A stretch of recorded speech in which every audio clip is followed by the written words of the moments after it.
Ma'am Sha, sugod ta Ma'am Sha. Sige. Ay, hintayin muna natin si Ma'am Fuentes, Miss Dorado. Okay po.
Okay? Start na tayo Ma'am Sha. Sige. Okay, so good morning, everyone. I am Miss Dorado. Today, I am going to discuss one of the complications in pregnant women, which is pregnancy-induced hypertension. Next slide, ako, Miss Anya.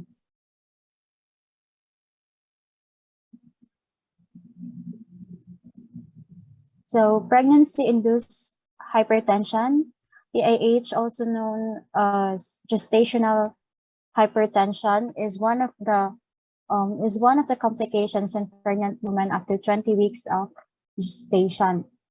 The most common symptom in PIH is the elevated blood pressure, with systolic blood pressure is greater than 140 mmHg, or diastolic blood pressure is greater than 90 mmHg, or both prior to weeks of pregnancy, according to Godetta and Rigosa in 2019. PIH is a condition wherein vasospasm occurs during pregnancy in both the small and large artery in the body that results into blood pressure. So, di ba sa hypertension, there is a vasospasm that is narrowing the arteries caused by persistent contraction of the blood vessels, which is also known as vasoconstriction. So if mag-narrow ang arteries, it can cause reduction in the amount of blood that flows through it. And then sa PAH, pwede siya makahinder sa blood flow sa different organ system ni mother, including sa liver, kidneys, brain, uterus, and placenta. So it can affect the placenta's development, causing the nutrient and oxygen supply to the baby to be limited. And then this can lead to early delivery of the baby, intrauterine growth retardation, intrauterine death, and prematurity. So yung dimension ko, pwede din sila ma-include sa complication. So if not treated yung na-mention ko earlier, both the mother and the baby may lead to death. Next slide ako. So for the statistical data, and globally, the number of women with hypertensive disorder of pregnancy went from 16.30 million to 18.08 million from 1990 to 2009, an increase of 10.92%. PAH affects 5 to 8% of pregnant women around the world. And in the Philippines, according to the Department of Health, Philippine Health Statistics of 2017, up to 30% of the maternal death in the Philippines were caused by preeclampsia and eclampsia, according to Amasco et al. In 2019. So for the classifications, the broad classification of PIH during pregnancy are gestational hypertension, preeclampsia, and eclampsia. So for gestational hypertension, Pregnant women may experience hypertension with a result of 140 systolic blood or greater, and then 90 diastolic blood pressure or greater. And then for the preeclampsia, meron din siyang elevated BP, same with gestational hypertension, but added na siya with edema and proteinuria. And moreover, pag left untreated ang preeclampsia, mag-lead siya into eclampsia in which meron siyang same symptoms with preeclampsia naman, pero ang additional symptom niya is the seizure. So to make the classification of PIH easily understandable, I'm going to show you a table na sa pag-classify sa yang symptoms. So next slide, ako Ms. Cariaga. So for the gestational hypertension, meron siyang hypertension 140 over 90 mmHg or greater. And then for the preeclampsia, meron din siyang hypertension pero with edema and proteinuria. And for the eclampsia, same with preeclampsia pero added siya with proteinuria. Next slide, ako Ms. Cariaga.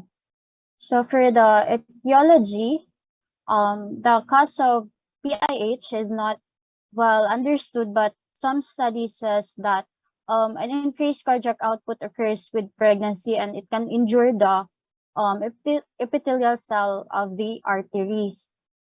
So ang damage sa endothelial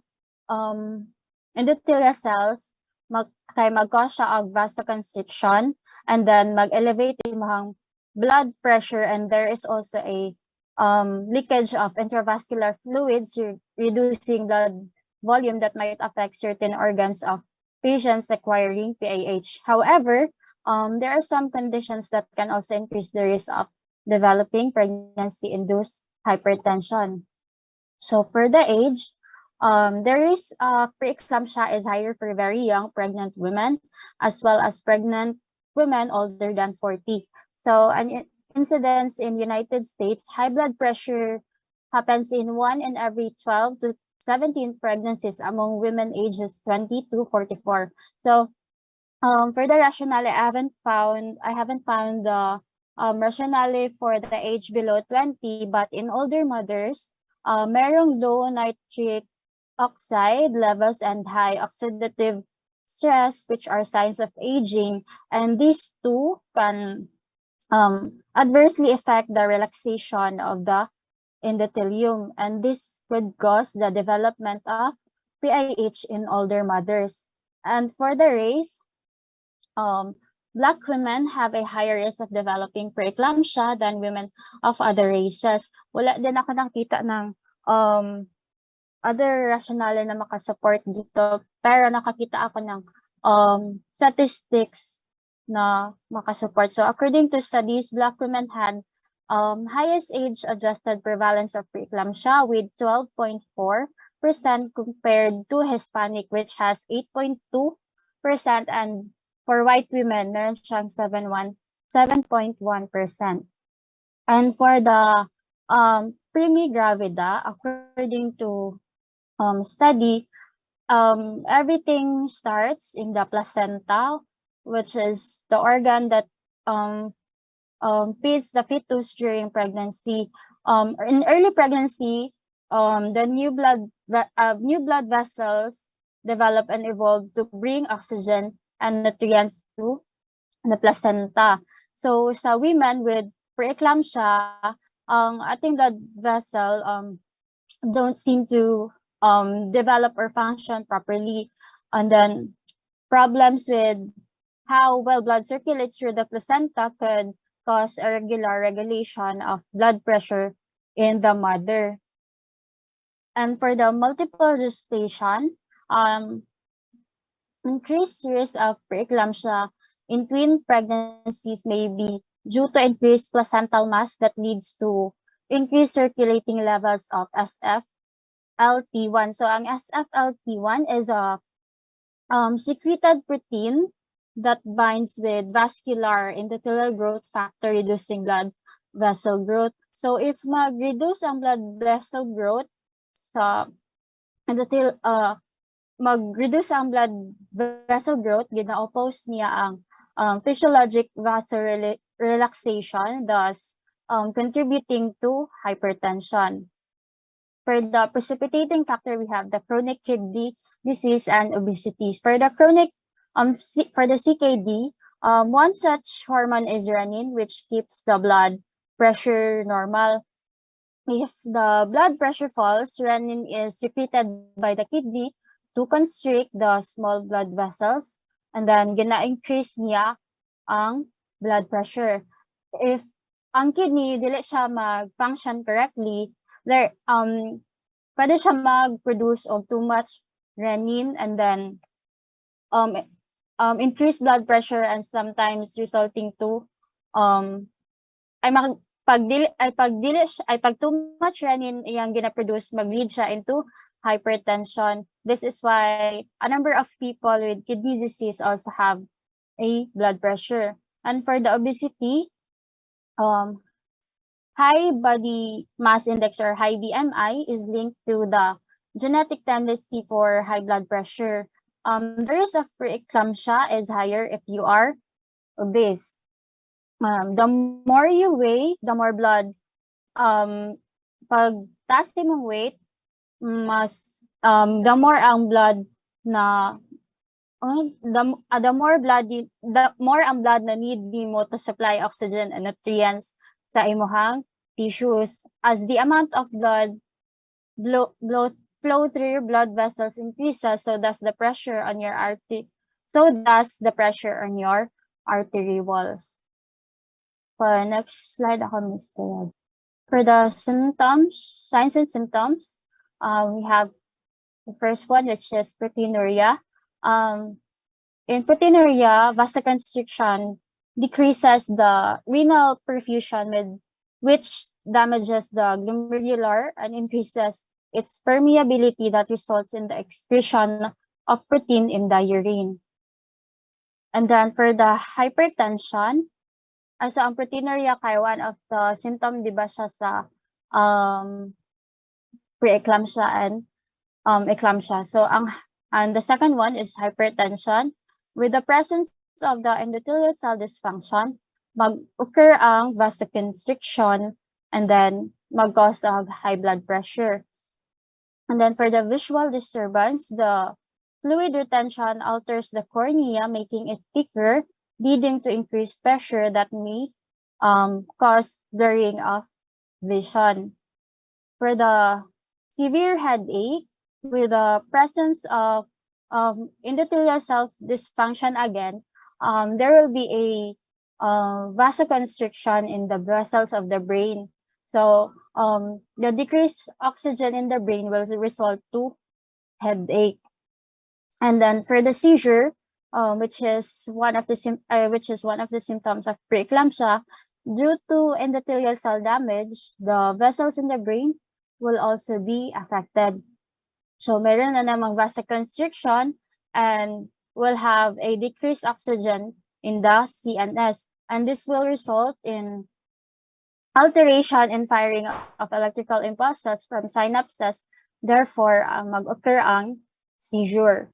For the edema, the vascular endothelial damage causes an alteration in the osmotic pressure na pwede mag-lead into shifting of fluid from the intravascular space padalong sa interstitial space, and then mag-result siya into swelling or edema. And for the epigastric pain, reduced blood flow, ang reduced blood flow sa ating liver kaya makakause siya of liver injury and also swelling. If merong liver injury or swelling, merong elevation sa liver enzymes, and then gina-stretch out niya ang capsule around sa ating liver and causes right upper quadrant pain or epigastric pain, which is one of the cardinal signs of preeclampsia. For the next slide ako, Mr. Yaga. For the complications, we have preterm birth, placental abruption, and HELP. So for the preterm birth, increased blood pressure in the mother. There is an increased blood pressure in the mother sa preeclampsia. So ang high blood pressure during pregnancy kay it makes it more difficult for a baby to get enough oxygen and nutrients to grow, leading to an early delivery. Tapos sa placental abruptio, high blood pressure increases the risk of abnormal bleeding between placenta and the wall of the uterus. In nearly half of placental abruptio cases, 44%, the pregnant mother is hypertensive. So one of the most common causes of hypertension during pregnancy is a condition known as preeclampsia. So preeclampsia increases your risk of placental abruption. In this condition, ang placenta ng mother naga-separate siya sa inner wall of the uterus before ma-deliver ang baby. So severe placental abruption can cause heavy bleeding, which can be life-threatening for both the mother and the baby. For help, it stands for hemolysis, which is the destruction of red blood cells. Also elevated liver enzymes and low platelet. So this severe form of preeclampsia affects several organ systems. And this syndrome is life-threatening to the mother and the baby, and it may cause a lifelong problems for the mother. HELLP syndrome is a group of physical changes, including breakdown of red blood cells, changes in the liver, and low platelets. So that are which are the cells found in the blood, and mo na ang need to help the blood clot in order to control bleeding. Next slide ako. For the laboratory test, we have liver function test.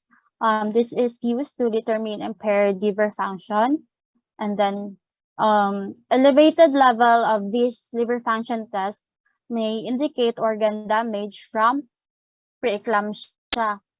So ang ALT and AST, na test will be measured frequently para ma-monitor ang condition sa mother. And for the urine dipstick test, primarily this is used to detect proteinuria in the urine of the mother. And then for the protein creatinine ratio, it is used to quantify proteinuria in pregnant women. And for the serum creatinine, this is used to detect renal insufficiency, and for the blood pressure monitoring, to monitor the changes in the blood pressure of the pregnant woman. Next slide ako.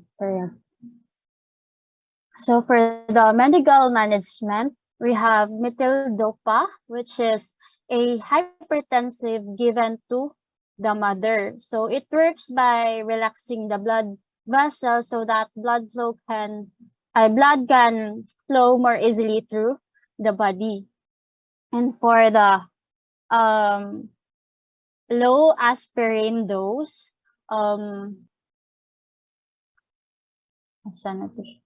so ang low aspirin dose 60 to 100 milligrams daily ang ginagive anak sa mother, while methyl-dopa 250 mg per RM Q8 to 12 hours for 2 days. Ang low dose sa aspirin, ginayos na siya. It has been used during pregnancy most commonly to prevent or delay the onset of preeclampsia.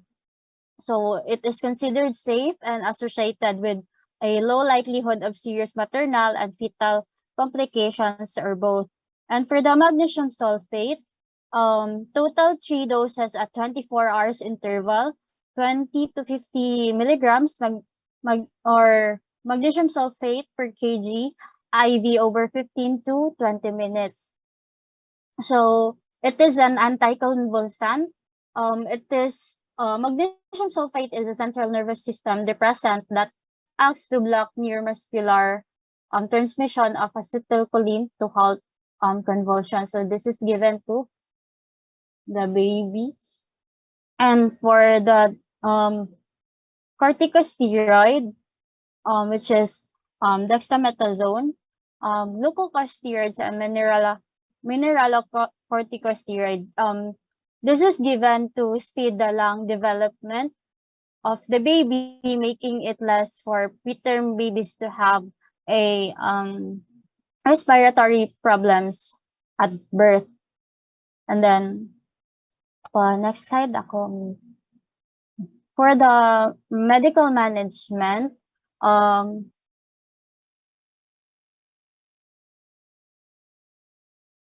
since PIH hindi lang yung pregnant woman ang in danger, but also the baby can be affected. Fetal medical management includes non-stress tests by physical profile and abdominal ultrasound. So for the non-stress test, it is used to evaluate the baby's health condition before birth.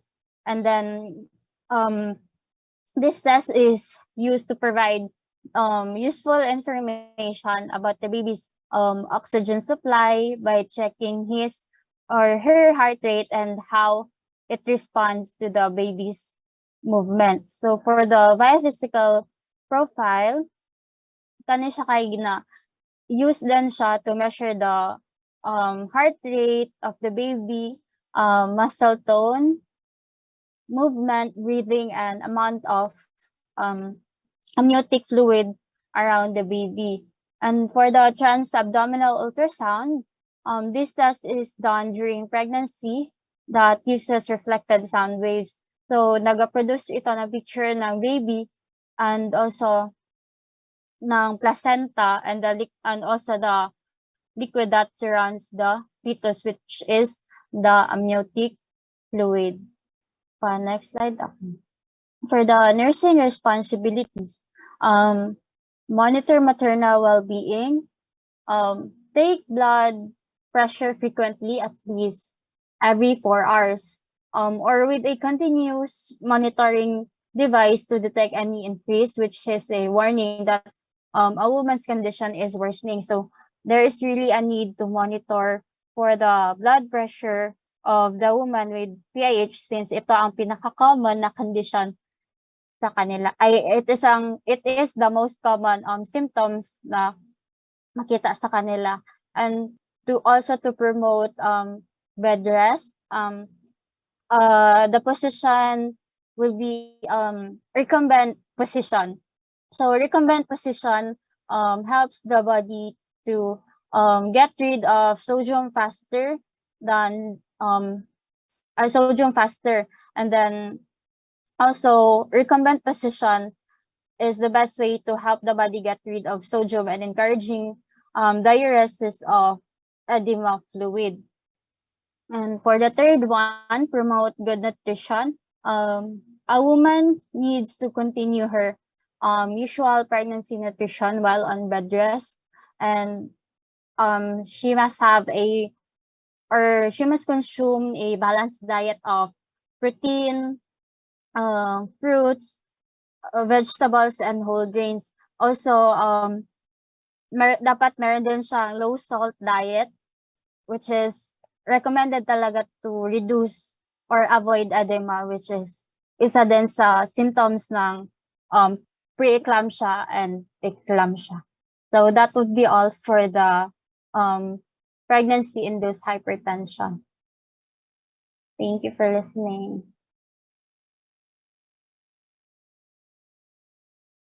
Okay. So, alin doon na ma-apply natin sa community? Probably in terms of medication, what do you think ang pwede ma-apply? Balik mo na yung slides, please. Let's try to process this one. Sige. Next slide. Okay. This basically due to increase in BP, no? So, ito binabante natin. During our visit, we are just looking at the hypertension portion.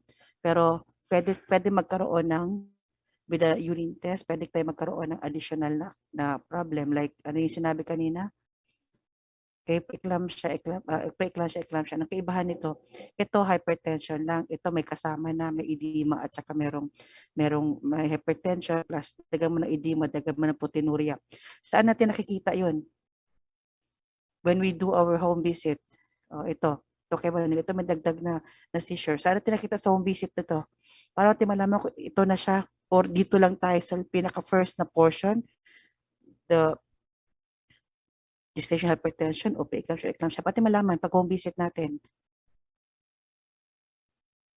Sa atin ma-determine kung naara siya diri sa first box, sa second box, middle box, o sa right box. Atin malaman pag visit natin. Anyone? Pag visit natin, paano natin malaman?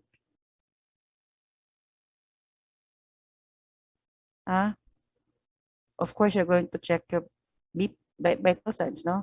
And then parating ito sa middle, anong activity natin dito?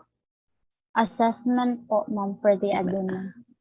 Okay, abdomen. Anong ginagawa natin dito para ma-determine natin to? Simply saying, anong ginawa natin? You have your proteinuria. It's protein in the urine.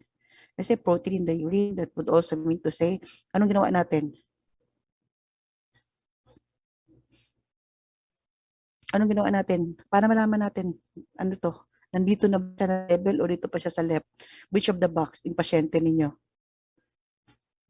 Paano nyo nalaman? And edema, paano nyo malaman? Nasa ang boxes kayo? Nasa left ba box, middle na box, o sa right side? Paano nyo malaman? Okay? Diba mag-urine test tayo, magdala kayo ng specimen, magdala kayo ng container, specimen bottle, tapos iti-test ninyo. So that's, your proteinuria is also known as, ano ito?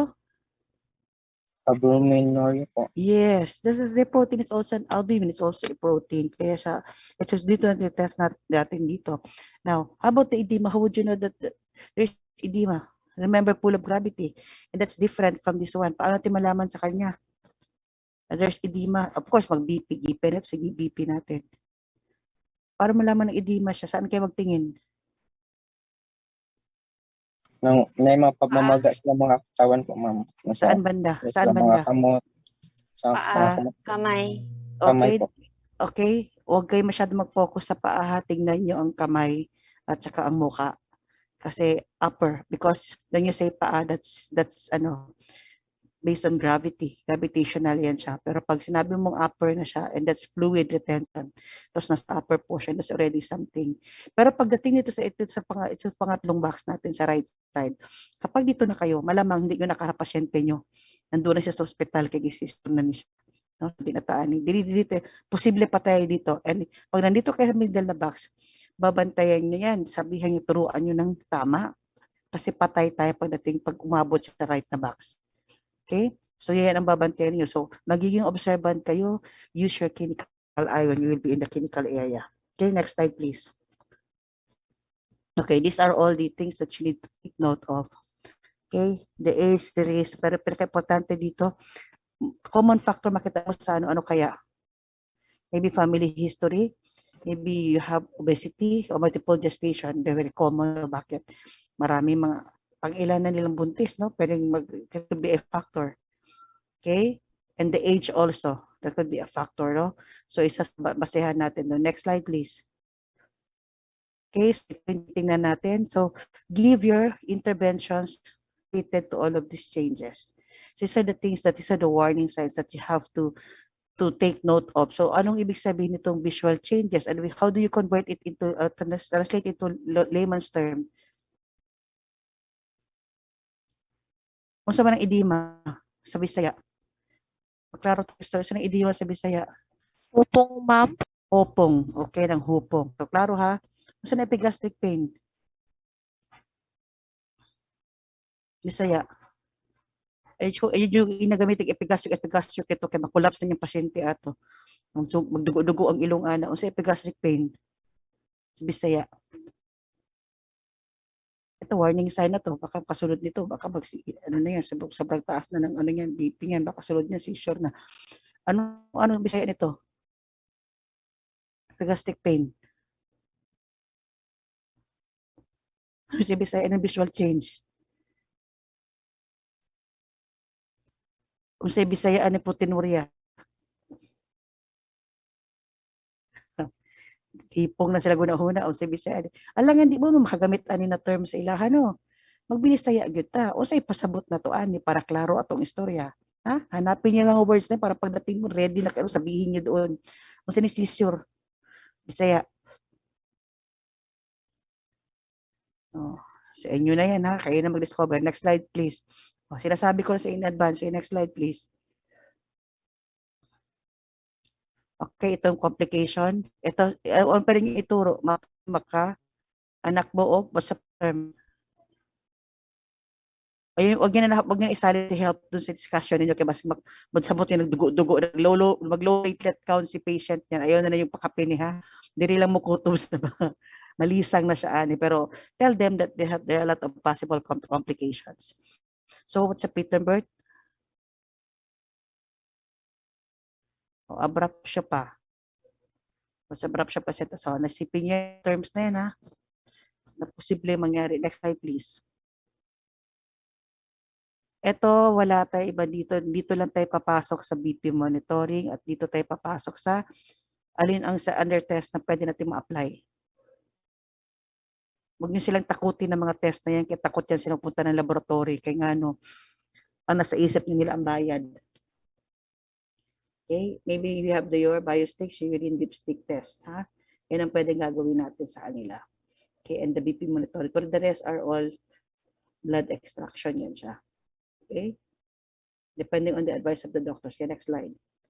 Alin dito kayang applicable sa community setting natin?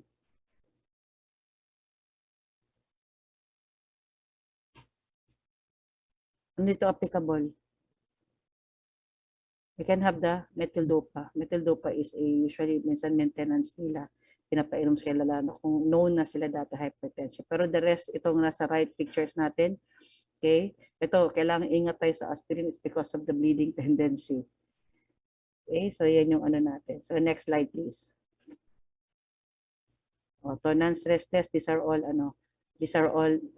hospital-based no, ng mga ano. But probably you can tell them, basig ingnan mo sa doktor ma'am na magpa-test mo ani. Inyo ginambuhaton na kung sa man ang require sa doktor para ma-assess na nyo because this will also check on the status of the baby. Next.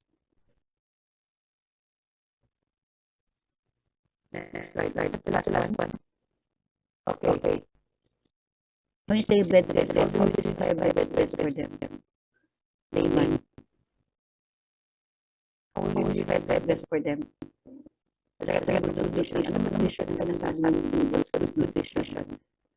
How do you describe bed rest? Anyone? Mulay ng dahigda. Karuhon ito, dahigda. Sa dahigda. Idahigda ko ba dahil okay na to? Pero kaya nga ito bed rest. Kasi nasa ng bed rest. Karoon na ito yan. How long? How bed rest? Higa lang. Kauna ko naman. How? And then, how long? Okay. So, emphasize niya yan. Kung nutrition, kung sa may makaasahan sa BP. Kasi makapataas sa BP. Kasi makapataas sa BP. Ano pwedeng ituro dito? Kasi makapataas sa BP. Iwas sa puso sa kata.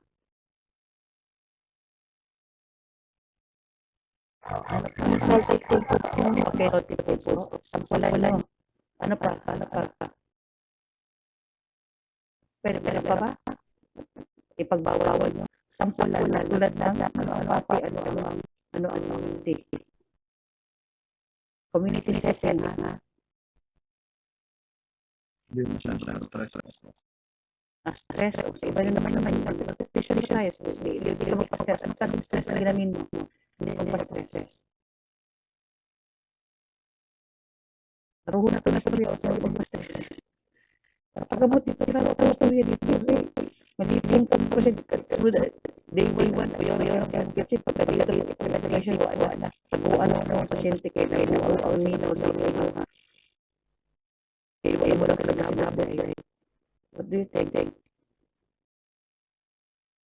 kuya mo words gangano no ay namasabi ko nalisang mga tawanan taguan man ko dito ko lang balihan tapahan kung sa kahapon mo o ano mo paano masabihin yan kung saan naman siya ng tao pati kung saan ng tao dili kuan dili so like example bawa sa ano noodles ano antibiotic pa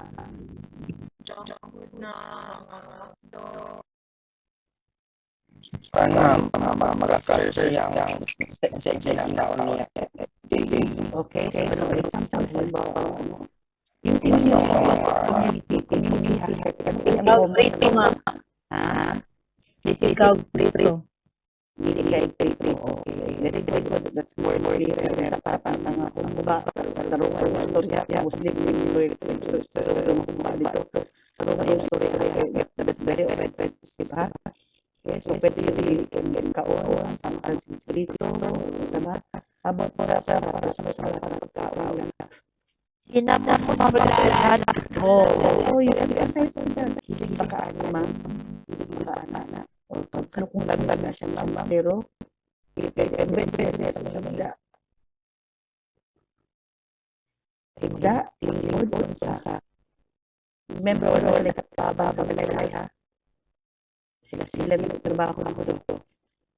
So what way will how you promote that business? Yung palang isipin niya na paano yung construct mga words na yan. Okay, so di ko tawa-tawa mo sa mga pasyente ni o sila kasabay sa gusto niya. No? Okay, next slide please. Last na yan? Okay, sige. So that's it.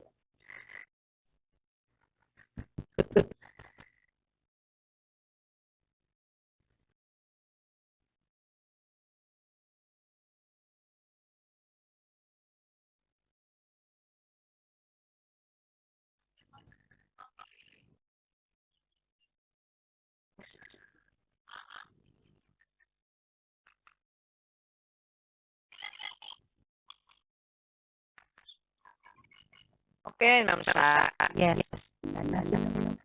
Sige, sunod na another lecturer. Yes, para kahit ilan na bilang napakuiduha na pala para ugma na to. Duha karon ako'y isa mabilin. Kung duha karon. Okay. Sige. Proceed tayo sa leptospirosis, PCI. Nakaibago ako na sa area. Ano ha, healthy change, emphasize.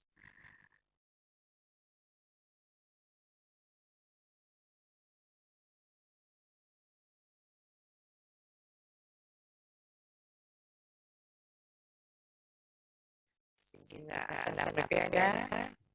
Ma'am, wait lang po. Okay.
So good morning, everyone. I am Emilia and Lancy Gagali. We will be reporting about leptospirosis.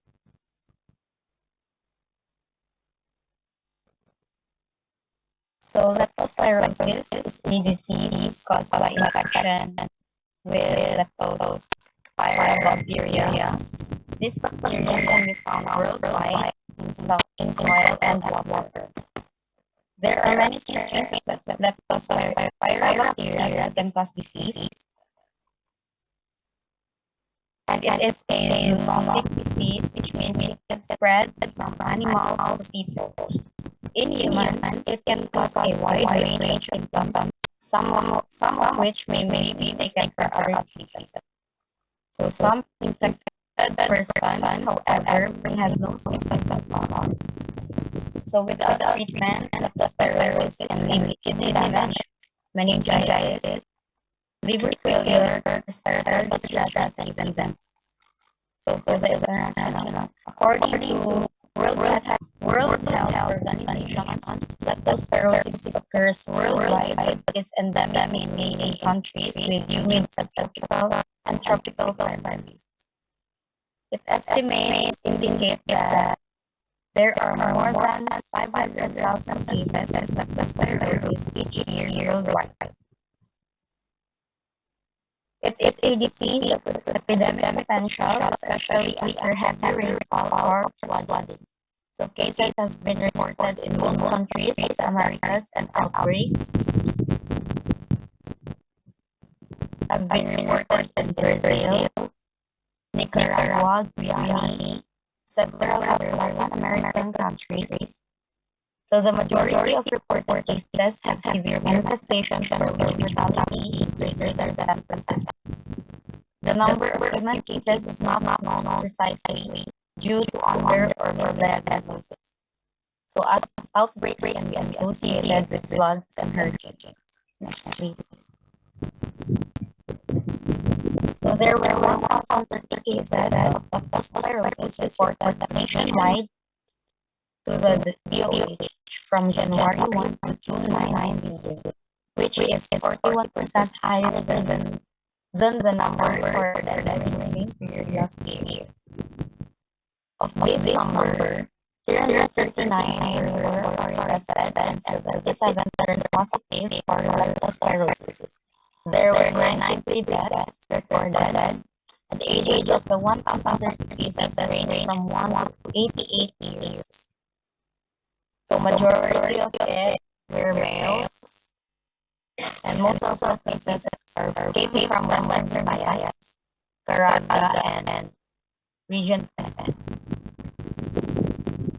Regional 11.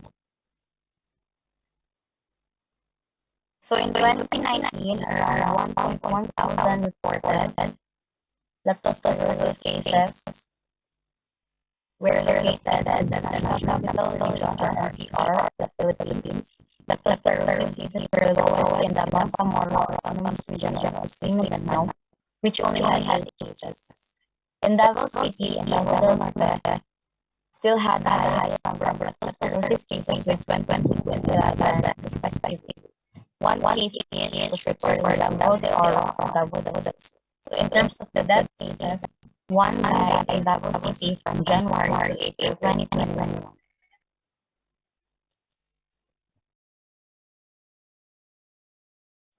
Okay, so for the etiology, it is caused by an infection called the Spirochetes bacterium leptospira. Usually people have leptospirosis from exposure to urine of infected animals from their direct contact or from contact with soil or water na contaminated with urine. So if the bacteria leptospira can enter from the body through open wounds or mucous membranes such as the eyes or mouth, and then enters the bloodstream and spreads throughout the body. So itong leptospirosis, it is widespread among animals, and this includes the farm, the wild, and the domesticated animals. Also, this is common in dogs, pero pwede naman vaccinate against it. And yes, humans can get leptospirosis from animals. Ito yung sinasabi nila na pag nagbaha, you have to wear boots pag magtapa ka doon kasi you can get leptospirosis from rats, especially if might when you ka. So this happens again through contact with urine from an infected animals. So in leptospirosis, once within the body, the bacteria goes into the lymphatics and then pupunta siya sa ating bloodstream. Tapos from the bloodstream, the infection can spread throughout our entire body and then settle in the liver and then the kidneys.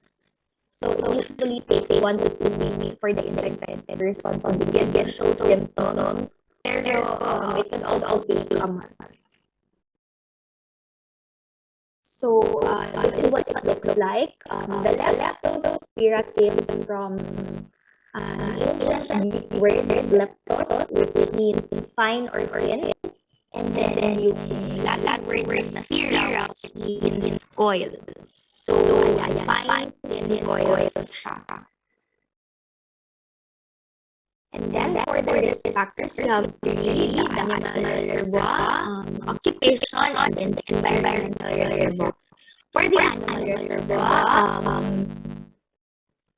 an animal population might be a reservoir for the given leptospira strain, and whereas individuals might be susceptible to other leptospira strains. So, bali ibang strain ng leptospirosis sa humans and sa animals.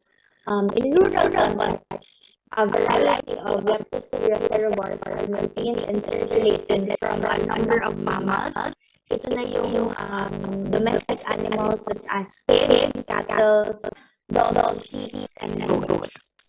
And then for the occupation, usually ang mga affected dito are the farmers, butchers, hunters, veterinarians, and rodent control workers. Kasi sila yung mga exposed directly to the infected disease or kid from the infected disease.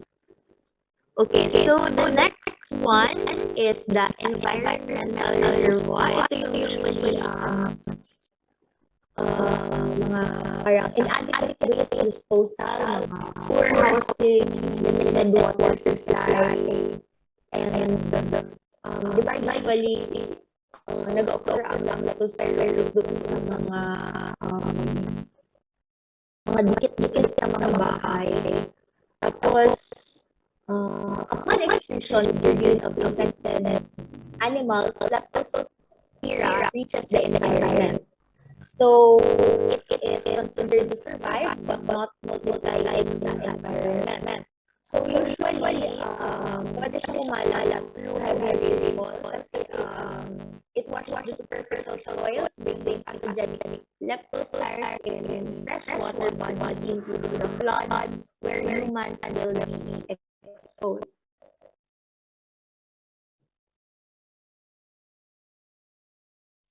For the symptomatology.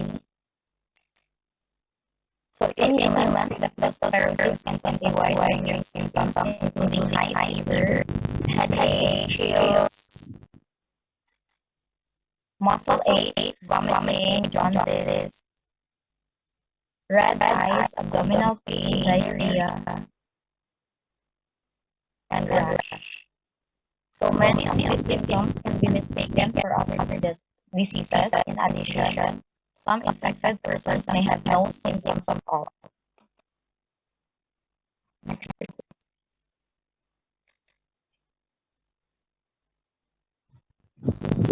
So the time between a person's exposure to a contaminated source and becoming sick is 2 days to 4 weeks.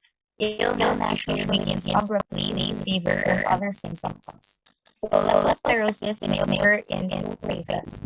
So after the first phase, with fever, chills, headache, muscle aches, vomiting, or diarrhea, the patient may recover for a time but become ill again. So if the second phase occurs, it is more severe the person having kidney or liver failure or meningitis. So the illness lasts for a few days to 3 weeks long.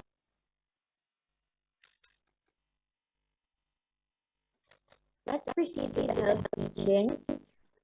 So the first one is to avoid contact with animal urine or body fluids, especially if there are cuts or abrasions of the skin. Kasi again, dyan pumapasok yung Leptospirosis bacteria. Or if ever na hindi mo ma-prevent na mag-come in contact with animal urine or some blood, you have to wear protective clothing or footwear near soil or water that may be contaminated. Then, consume boiled water, especially during the rainy seasons. So, the bacteria that cause leptospirosis are killed instantly by heat, disinfectant, acid, and catalytes. They are also killed by being dried out. Then, avoid swimming or wading in muddy ponds and slowly moving streams, especially those located near farms or stagnant water. Lastly, we have to control rats and mice around the home on a regular basis. So we have to eliminate their breeding sites to prevent diseases coming from rodents such as leptospirosis. So in terms of leptospirosis, this is the recommended by the World Health Organization. Again, you have to wear protective clothing, cover skin lesions with dressings, don't bathe or swim in contaminated water, wash or shower after potential exposure, cleaning of wounds, not touching sick or dead animals, then consuming clean drinking water. So that is it for our report on leptospirosis.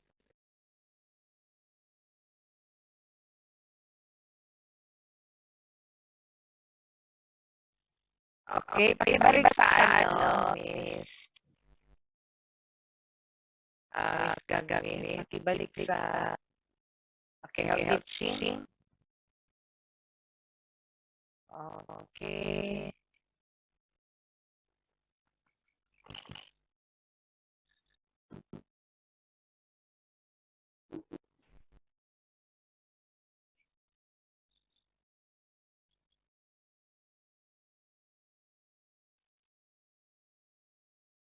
So, this is common among sa bitaw kanang like sa atong area, no, mga bata magulan, di ba? So paano ninyo sabi ko na paano ninyo i-teach yung especially kung makakita kayo ng mga bata na like yun ang lalaro dito sa labas ng bahay. Okay, di ba? So, maligo sa ulan, okay? Pag mag-ulan, usob kayo na sa mga time. So, kung mag-ulan, gani-gani, magladula sa gawas, masalom sa sa tubig. So, paano kayo magbigay ng health teaching sa sa parent, if ever?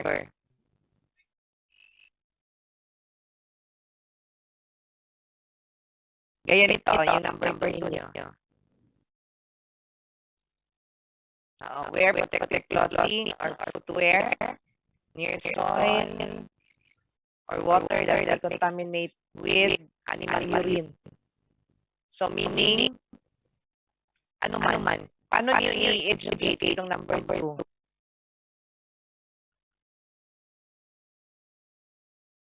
Dawa na naningo. Sige, PCI, i-clarify niyo siya unsaon nila unsaon nila pag-instruct ang mama. Kaning number 2. Wear protective clothing or footwear near soil or water that may contaminate or contaminated with animal urine. Like ano man yung na-observe ninyo, for example. Kaya na makakonklud kayo na prone ito for leptospirosis. Anong ma-observe sa sa family? Purag lutaw kayo man. Kaya sa number 2, hindi siya mismo ma-apply siya kay nagara pa sa mga bata, hindi sila sa tutuan para ma-enjoy nila ang ulan. Kasi dili ko ano. So, protective clothing mo. Example, to be specific, protective clothing. Kanang you translate the word protective clothing or footwear into layman's term.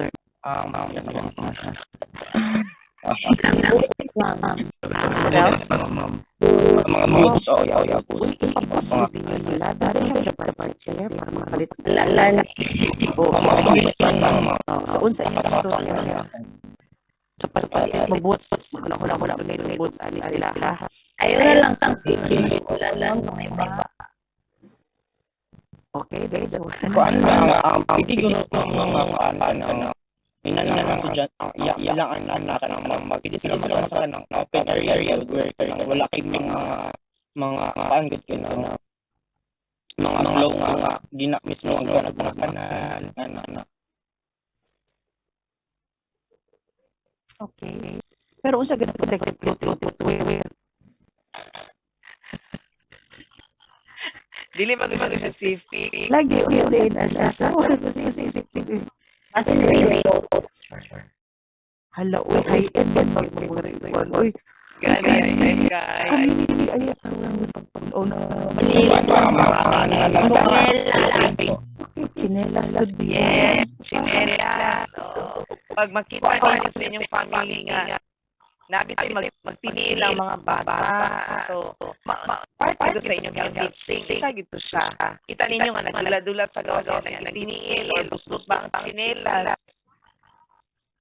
Dili ka pagkakaroon panahon panahon sa dyan kay parang ka nang na-open mo ng chinelas nila hanggang sa isa Isa po na. Ayaw na lang lagi pag-ulan. Dili pa dulaon. Ayaw na lang pag-ulan sa mga magulan yan. Iba ang gawa. mas better ko lang i-supervise ang parents na ilang igay na ilang mga kung sino ginabuhat para makita nila kung gato ba da ilang sa or nga ng mga community area para mas panahon para ma-eat nila ang anak dapat dara ay dara pag na kay andara kay dagan kay mga maidara o nang ginaalay na mga ilaga dara. Okay, so katong chinelas, no? Basta way lang talaga ang pagtorya. Kay nakita mo yung tanga nga. Di pa dulaon ng mga bata. Di bigyan na mapuga ng mga bata. Diba? And then, kaning number 3, okay, makibana naman kung sa ilang tubig ang kinainom. Kung inom sila nga tubig ulan, okay, so in a nice way, inom po nato nga kung pwede, no, kanang pagkalon ang tubig nga inomon, kanang clean water. Nya bisag kung may kuman mi panghali. Ano ba na problema naman? So, kahoy kami yun. Okay, avoid swimming. Mamatunoy yung gingan ganina. Kung pwede, kung magulan, i-encourage lang na pwede i-control ang bata na dito sa ulan-dula. How about number 5? Paano yan i-explain ninyo sa family? Halimbawa, kita ka dito, kita ka dito, Mr. Subing, kita ka dito, nagkamang-kamang ang mga ilaga. Sa ano mo pag-istorya ang family or ang mama mismo. Yung ang confidence sila na bibigyan talaga ng mga bata, mama. Sa ilaga. Mama. Para ma-control ang ilaga. Ang tao man ang makakontrol sa ilaga. Ma'am, iwas ng mga tao sa dumaga, ma'am. Remember, we're talking about also floor area community, ha? Ano po, napil na siya sa kuan. So, tanawin ninyo kung kanang yung isuot, appropriate na sila. Kung di na ko ibutang lang, masa din ako ibutang. Sa ha? What other things, other health issues can be related to this? You see this and Ano pwede mong mas pa sa kanila? Tingnan na yung paligid ko, magbibuyan o mananap. Pwede. Oo. Better. So, kani siguro number 5, related ni siya sa next na lecturette, ma'am siya. Waste segregation. Parang ma-appeal po. Okay, basahin na nice way lang talaga ha, magkasabi. Okay, practice yun sa istorya ha. Bisaya nga, klaro po kaayo ang Bisaya. Okay, kaya parang po nakasabot.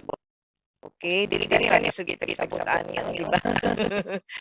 Women ka na bang ka na. Direct to the point sana, no? Specific ang health teaching.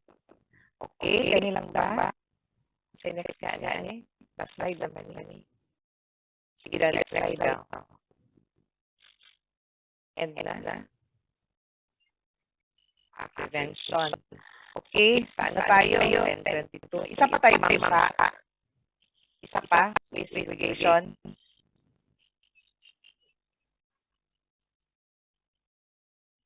Sige, wait. Ano tayo? Waste segregation. Last.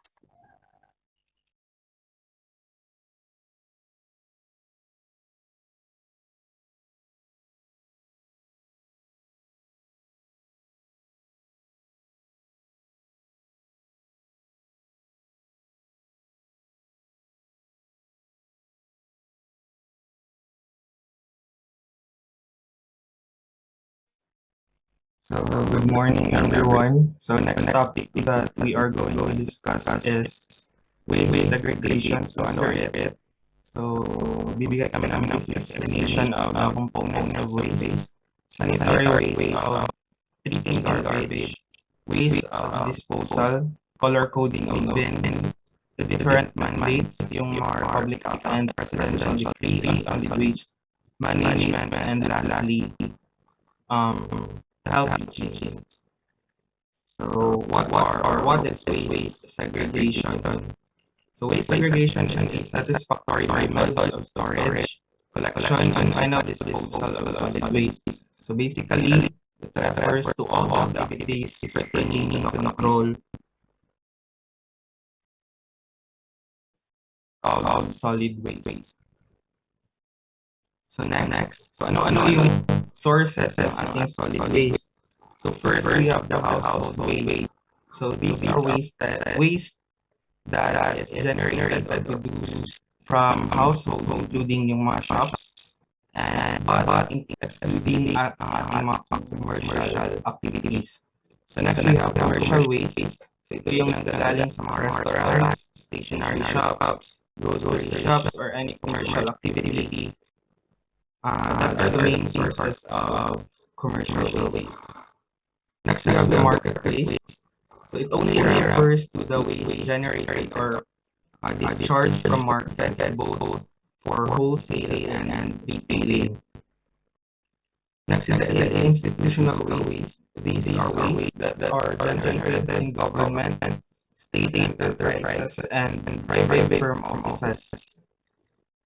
We also have the street sweeping waste. So ito naman ay nanggagaling sa street sweeping cleansing services.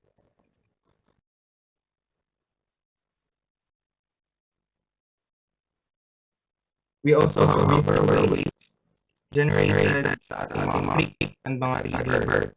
And lastly, medical waste generated sa ating mga hospitals. So next is the components of our solid waste. We have garbage, rubbish, ashes, table manure, dead animals, street sweeping, night soil, and yard cuttings. So garbage, ito yung ating decomposable foods, yung mga leftover vegetables, animal and fish material from the kitchen or food establishments. So these materials have the tendency to decay, giving off foul odors, or sometimes serve as food for flies and rats.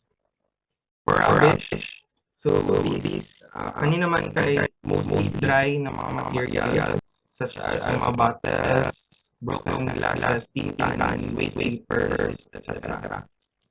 So ashes, so kanikay, leftover from burning of wood and coal. So ashes may become a nuisance because of the dust associated with them. We also have stable manure, animal manure collected from animals. Next is the dead animals, as dead dogs, cats, rats, and chickens that are killed by cars and trucks on streets and public highways. So they include small and large animals that die from disease. For street sweeping, it includes the dust, also the manure leaves, cigarette butts, waste papers, and other materials that are swept from streets. Kaniagawa ng mga night soil ay ito ay human waste that are thrown sa sidewalks and streets. This also includes the human waste from failed system of toilets. And lastly, yard cuttings. Again, includes those leaves, branches, and grass, and etc.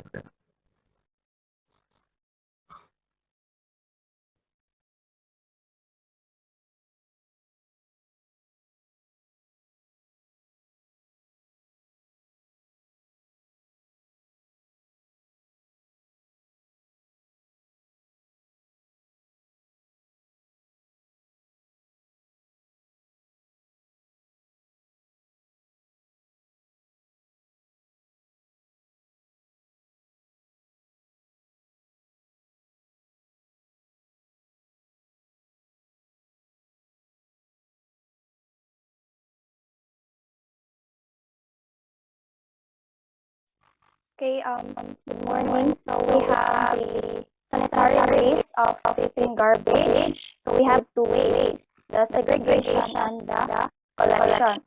So for the segregation, from the word itself, segregate, so i-separate na to ang mga malata sa di malata. Then the collection, so collects garbage in adherence to proper collection time. So sa mga communities, mga barangays kay na mga garbage truck na collect og mga basura sa community. So mostly morning sila nag-collect. Next po. So waste of disposal. We have the burial. So 1 meter by 1 meter deep pits covered with soil. So mao ni ang kanang na lubong nila ang ilang mga basura. Then we have the open burning. Kani ang kanang mga basura nga ginasunog, which is ginabawal siya. Pero naghapon ang mga tao nga nagasunog ang basura pero mga dahon na lang. Then animal feeding. Kani siya na disposal is ang pag-collect of food scraps para ihatag or ipakaon sa mga animal. So na ay mga tao nga willing sila mo donate na mga tao nga willing sila mo accept para ilahan ang kaon sa mga alaga nila sila. So murag na ni siya kanang mga lalaw nga ginapakaon. Then composting. So mga microorganisms na mao ang mag-break down sa waste. Then grinding and disposal sewer. So na mga sewage na mao ang mag-collect sa waste or dito ang mga basura.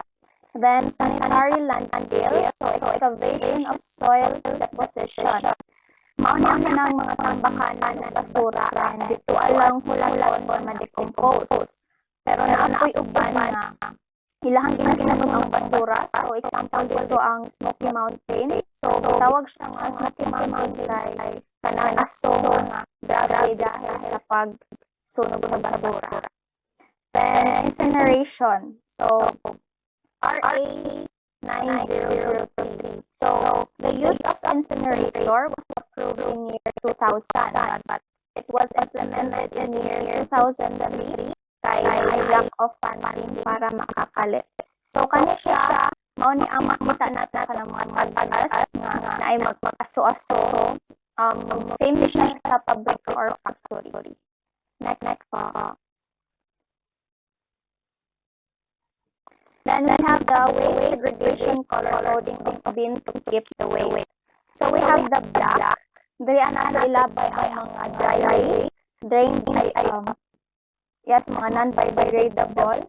Then ang green, well, then ang sa green mga wet waste. Then sa yellow is infectious pathological waste. Then sa orange mga toxic, hazardous, and sa red is mga sharp. So kaning yellow, red, orange kay mostly sa hospital settings lang na siya makita. Next po.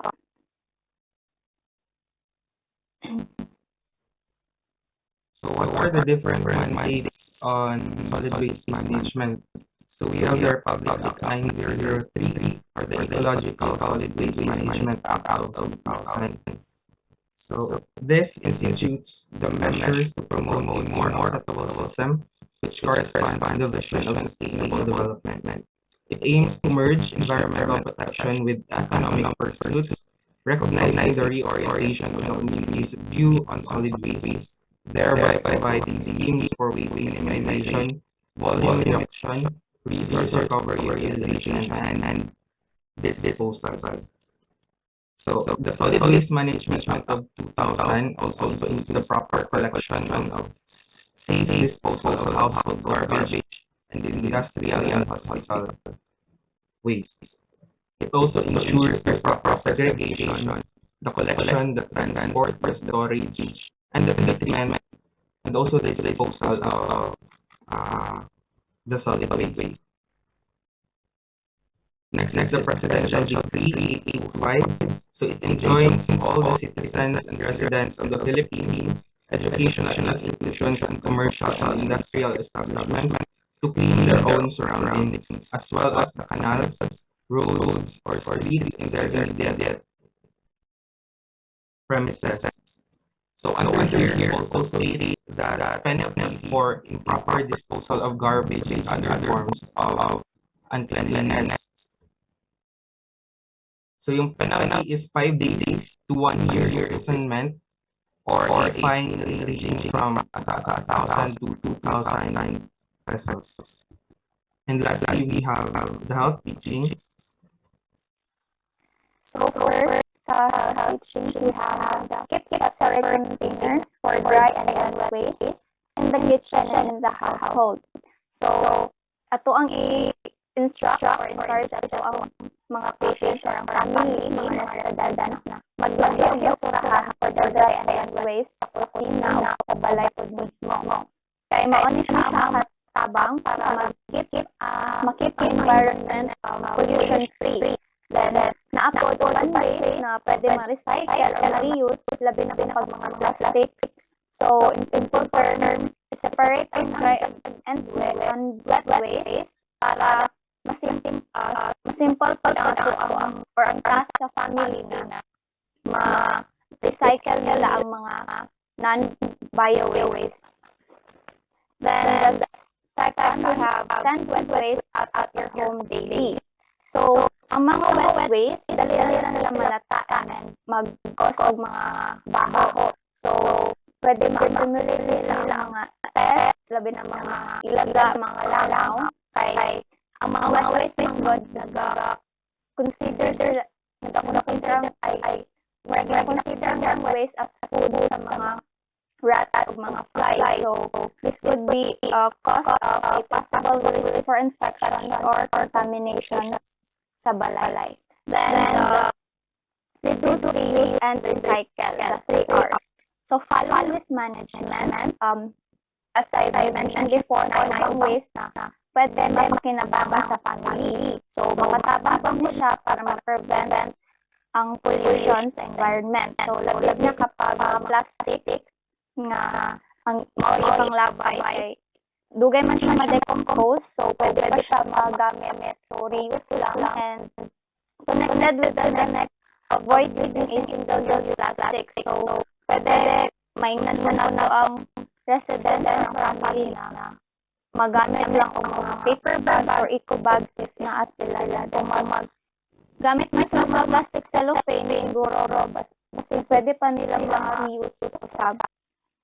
Then last, put pictures sa mga basurahan kasi pwede ilagay dito kay we don't know if na ay family or mga family members or residents na mag-lisod sila o identify kung sa ilagay dito na trash bin. So siguro mas better if magbutang ka picture like kanang mga plastics, kanang mga food waste or mga sharp sa kada trash bin kay uban jud na residents or mga tao kay may confuse jud sila. And that's all for our topic.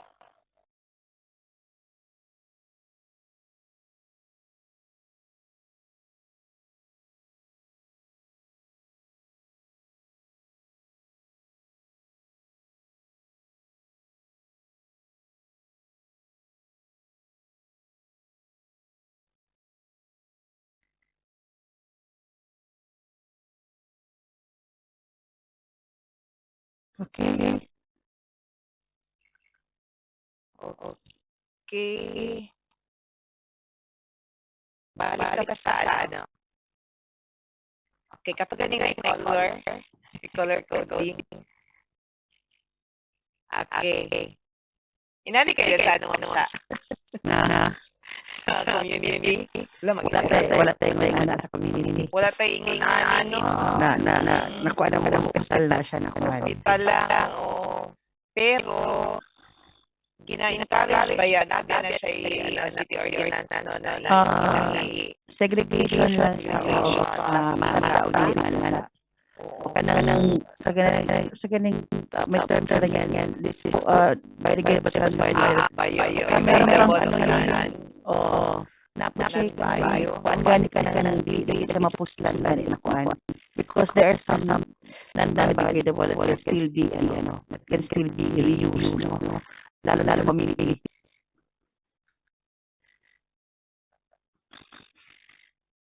Okay. Teaching, i-forward ako. Yes, ma'am siya. Yes. Sige daw. Na siya ginagawa itong sa teaching skills ng last slide. Last slide daw, ano. Can I say something about this reduce, reuse, and recycle?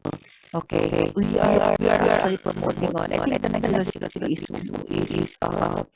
is actually a promotion of zero waste. That is why we want to make use of anything na pwede kinabangan now. How are you going to make use of the waste? So, yung sinasabi nyo, if you have heard of pera sa basura, ano pwede yung gagawin in order to help also the family earn financially out of those waste that they have? Ano kaya pwede natin magawa?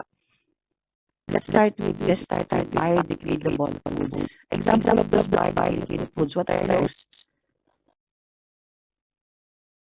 Example of biodegradable foods, what we have there?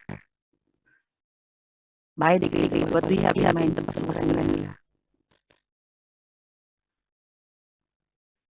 Ano yung sa isipin nyo na biodegradable foods na basura nila? Saging. Saging. Anong part ng saging?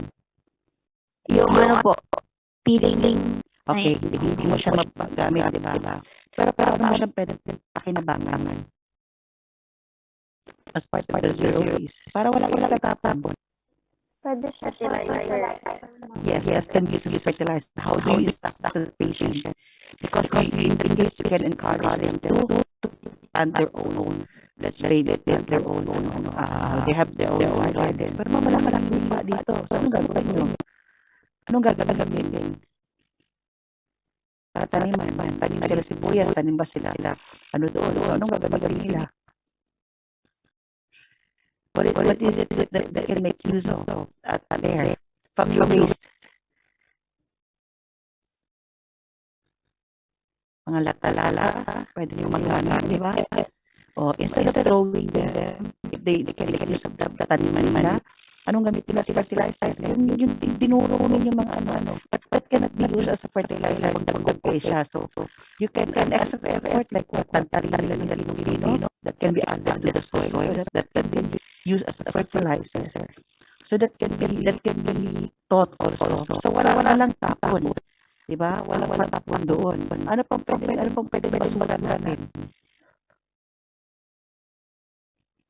because we think of something to make it a zero waste, because one of the most common problem in the community is as in tons of waste, no, collected from the community bucket. Talagang tinatapon.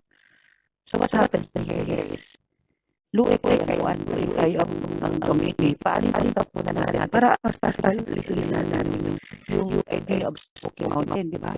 Because basically, the leachate that's formed for the ano yung leachate, kanang dagdaga sa mas that can leave poison in soil, no? Kaya as much as possible kasi mag-absorb sila. That is really avoid as much as possible. We can do something. So ano pwede na maituro?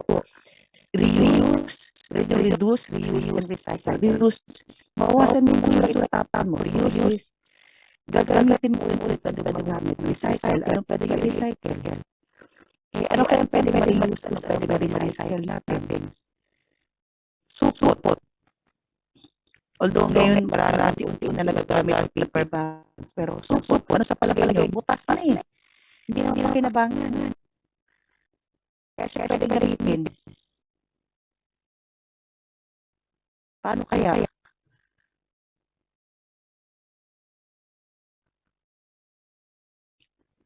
Gusto niya magmanin, malaki isang sampayan, isalapid niyo.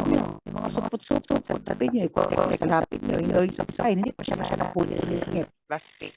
Mga plastic. Pwede niyo Saling. plastic sa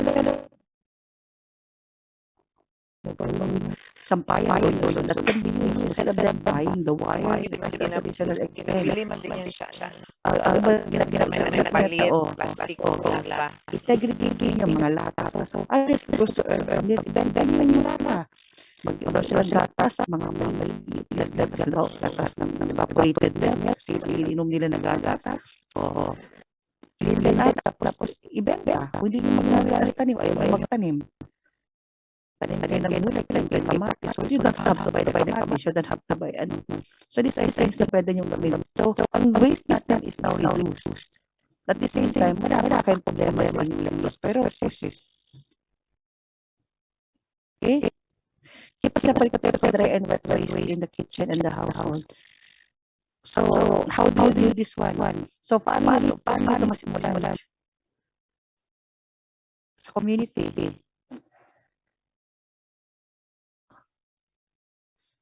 So, first is to encourage them to have number one is waste segregation. Diba? So, paano yung malaman waste segregation applied or not? Practice or not with the family? Paano yung malaman? If it's practice or not? Yan silang iba-iba na ng mga basurahan. Okay, so you have to go to the area. Mag-assess kayo doon. So, pahipi mo dito. No, pahipi mo tanaw dito. Maging marites kayo, no? Tanaw mo siya dito. So that you can start saying things about this one. Ano sa palagay niyo kung makita niyo doon sa community? In terms of waste, ano na-expect niyo makita doon? Para makaready na kayo kaya sabihin niyo. Ano sa palagay niyo, avoid usage of single-use plastic. Actually, na-discourage talaga siya ngayon. Why? Because it destroyed so much our nature, no? Isa siya the ozone layer siya, no? Put pictures of the proper bin. This is part of the health change. Paano yung elemento?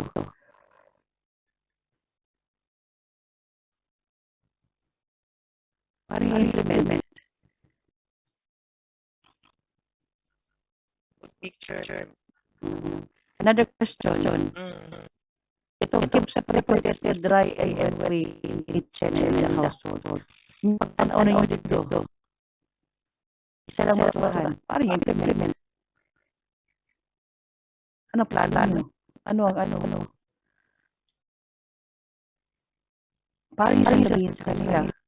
Inon mo storya wala mamiana. Anong plano nyo? Paano yung implement? Ano na sa isa nyo? Matakbo na utak nila. Magpunta kami dito, no? So, sa implementation, dapat ang pag-approach ninyo Oo. appropriate kay Ano basi yun? ma-offend Yes. pagbalay. Paano niya sasabihin itong keep a separate containers for dry and wet waste? Paano niya sasabihin yan? How will you instruct them? Pero siya, kumagani basura kay wala mi kaunon. Mga panit at sa panit. Wala magani. I think you're all aware now, even the masks are even the mask, parang tatakpan to mask because everybody's using mask, no? I don't know if you're using disposable ones or yung tela. So, kasama yan. Paano iitin yan? Separate kasi doon sila dagat. And you all know that the news, palagi nasa news na mga mask na nangabot ng dagat, mga basura na lutaw dito. So, how will you our mother nature, paano ito tulungan? Anong pasabi niyo? Paano sila turuan?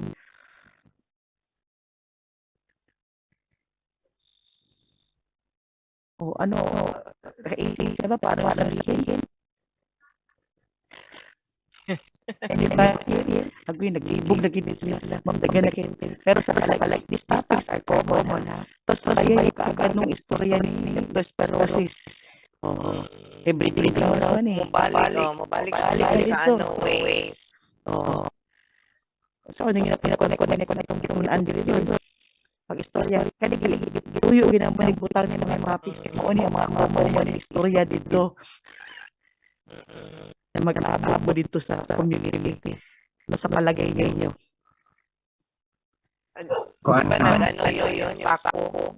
Naghatag sila sako, pero siguro wala to siya na-explain ng maayo. Kaya ang sako, hihimo man kuan. Wag gigamit. Wag gigamit, sayang daw. Oh. Sige, diha. So, you were trying to say something with that. Sige, kanang i-educate sila sa kanang side effect, sa kanang side effect, sa kanang ability ang kuan ang pag dili sa pagtama kuan ano pag segregate sige. Para klaro. Sa mga basura para ma-aware sila kung sila ng maton. Unsay sample sa effect. For example, kanang sa sa kanang mga needle sample kanang mag sila ng Let's mga plato or mga let's go sa needle lang kasi mas create a wrong impression ha. Labaw na sa area din na we don't know ano impression nila na basic interpret sa needle may interpret something negative no like relate sa drugs ganun may nilos man wala man tayo ano siguro or sharps na siguro instead of being sharp. I don't think they're more of the mababasag na mga gamit. Any other you think the most common na basura nila? Ano ang most common para cause and effect?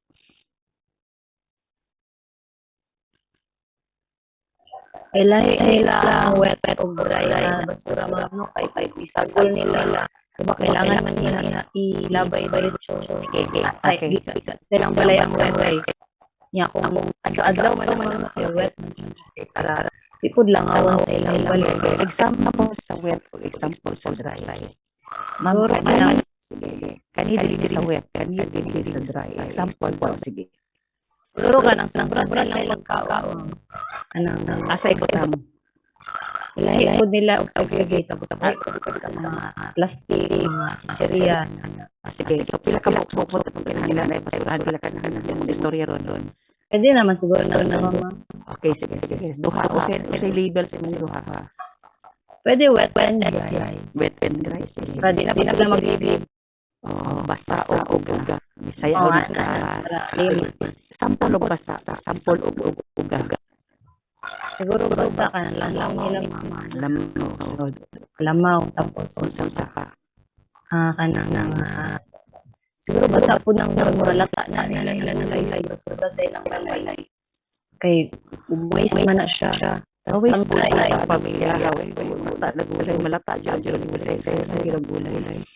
Sige, okay. alam sa kanan sobra silang sudan mo ng sahay sobra Oh, pakbibianan niya sa ilang ugama man ang rapper sa pansit canton okay. Isa pa. buti sa coke sinayo nga buti sa coke niya plastic kana mga biskuit nila nga basa pasilupit na kanang naging recycle kay Anong pwede nyo ma-recycle o pwede ninyo magkaperahan na masuggest ninyo doon na because you're going to also the family generate some income. lata sardinas Okay, ano yun siya? ipampipon tapos lukot para mga Okay, tapos pwede po nga ka ng bronze sa ilang electric fan baon nila paano ka ano bronze? Grabe. plastic po nila na bote Plastic na bote. Sa una plastic na bote. itipon lang gyapon mga Balik ba na? pwede po nila iramnan og ano gas Okay. Isa pa. ang stock og tubig yung pabana ng bote ayan So manahan, this is how you give instruction. Karuho na ma'am kani. So you have to ikusyoso sa ilang kung sa ilang kababana sa ilang mga kung sa dito no aron kabalo mo sa ipariwala ninyong sample na ilaban sa uga o sa ay ma'am yes i-appeal na lang mo din sa basa ang diabetes na okay that could be because mama sa bakay dapat di ba kanang naman siya kasi pandam di sa kanang mga malata nga para lang ended lang para sa mga mga papel mga papel sa ganyan mga rapper ang isa ka pagka mga lamaw dapat sikod mga panbang. okay so ang lanla pa rin yun ang website dapat gid sila in classification Opo.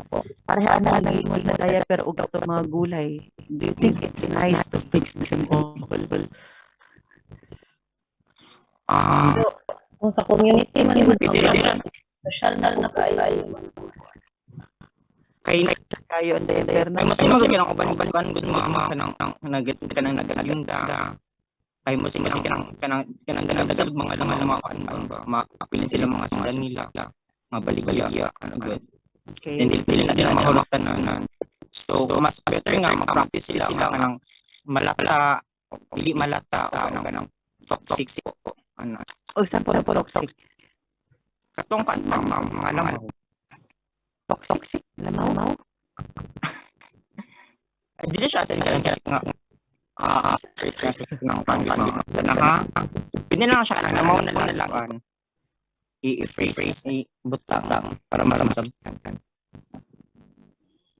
pero ano yan murag nalibo na minaw sa inyo ha sa mga basura iklaro na to na unsa na ginagila yung pugka o basta ang maminaw sa iyo malibo pero na pamilya mo toxic sa nila toxic no nagbisaya ayaw na pasabot sa ilaha community Delikado.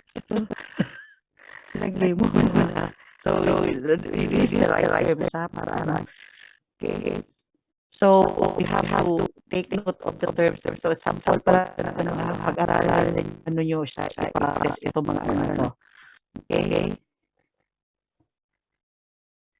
ma'am napaka-excited ma'am Okay, kana na lang gyud ato giniabangan sa Thursday. mag-abot this week Mag-abot kita dito sa bunga. Alala. Okay, alam ka tayo uma. Sige. So, mo na. no di na siya pasalaton ma'am For today din siya. reflection na lang reflection ang sa na 5 minutes. 5 minutes lang okay before we go So aras muna 5 minutes. we'll be collecting one tomorrow Mag-ano pa health deck siya? ha Ang health deck yung 1 and 2 kaya pag may mga ano tayo like yung naka-engage na mga symptoms naka-enumerate kahit good basahan doon Okay, wag na lang talaga mag-exam.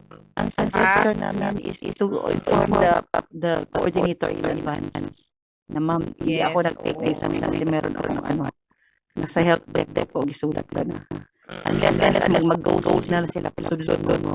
Pero pakita niya talaga sa talk ninyo yung go signal si ma'am no, si coordinator para sila na magbabag to dili na taana. Oo. Kaya luoy walang proctor mabahan. Mauman. Kaya kung ako yung proctor, di siya mo kasunod yun, bahala ka diha. Kaya numero 1 ko mudagan. Maudjud na siya.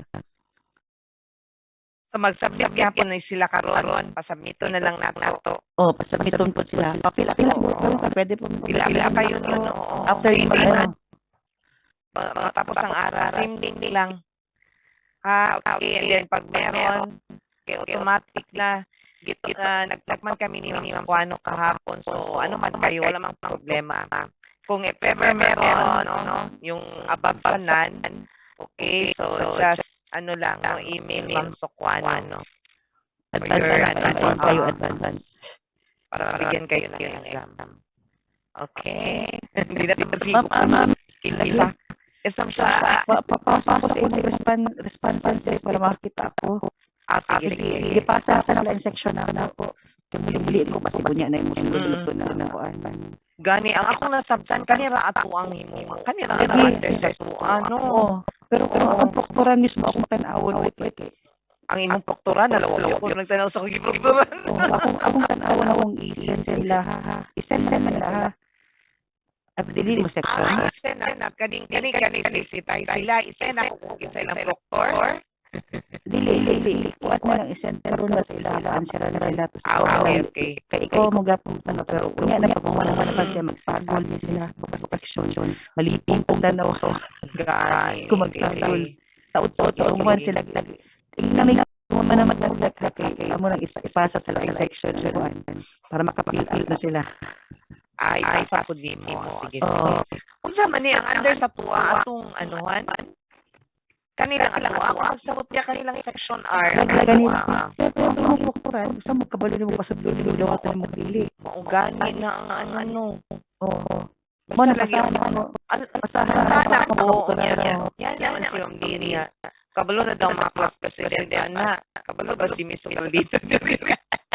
Oo, po sila balo kung kabalo na daw sa class press nga nila daw i-ano no. Kabalo ba di ay. Kanya kung dili kabalo ba din sila na nag-license ng classmate. Maugani. Wala man na sila private ba na kanang confidential. Confidential man talaga lang minag-istorya sa sige ana lang. Sige, complete sa na yung aras. And then ipasa na ako sa GC mo siya. Ang naman pwede na pabrihan nila balik. Sige lang. Yung link yapon. The same iya. Link hapon. Abri? Sige, very good. Ang kaya ko sa responses. Sa tanan after na. Okay, ang awon karon. Katunggi mo yung mo. Naghapon ko naman to di ba? After na ipasa sa imo para makita po nimo. Okay, para mas karon siguro pwede naman siguro mabilihan na. Sige. Kaya akong liiwan. Responses. Kay ipasa ko na ko na sa akong line section ba.